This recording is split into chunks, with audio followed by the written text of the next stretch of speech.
জাদু শুরু করছেন নাকি? আরে ভাইয়া মিসাইল নিয়ে আসছি ভাইয়া। থাইল্যান্ডের মিসাইল নিয়ে আসছি।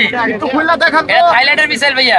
আচ্ছা, দেখান একটু আমাদের। অনেক দাম। খুলেন ধরেন এরা। সমস্যা নেই ভাই। ভাইয়া ভাইয়া মানে বোম টোম ফুটলে কিন্তু দোষ কিন্তু আমার না ভাই। না, দোষ আপনারই। আপনার দোকানে তো দোষ কি আরেকজনের বলি? এই যে ভাইয়া একদম তাজা তাজা স্ট্রবেরি বের হচ্ছে। আরে ভাই, এটা তো লেডিস। এটা লেডিস স্ট্রবেরি। আপনাদের লেডিস কালার লয়েছেন ভাই। ভাই তোমার মোবাইলটা একটু এটা কি ভাই? স্ট্রবেরি ভরা। স্ট্রবেরি ভরা। কাজ কারবার বুঝলাম একদম ফ্রেশ স্ট্রবেরি।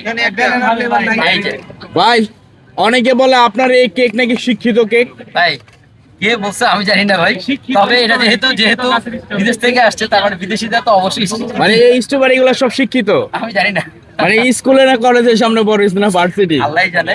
এখন মেন কথা হচ্ছে ভাইয়া, এই যে আচ্ছা। থাইল্যান্ডের তিরামিসু নিয়ে আসলাম আলহামদুলিল্লাহ আপনাদের জন্য।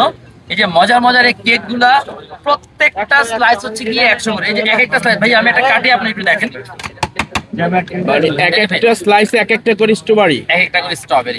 বাচ্চাদের তো খুবই প্রিয় স্ট্রবেরি, বড় বড় এবং বাচ্চা সকলের।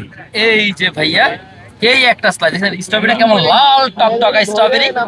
এই স্ট্রবেরি সহ পুরোটা দাম হচ্ছে কি 100 টাকা। ভাই এখানে কি একটা স্ট্রবেরি? একটা না হাফ। এটার দাম কত? এটার দাম হচ্ছে কি 100 টাকা। আর যদি ফুল নেই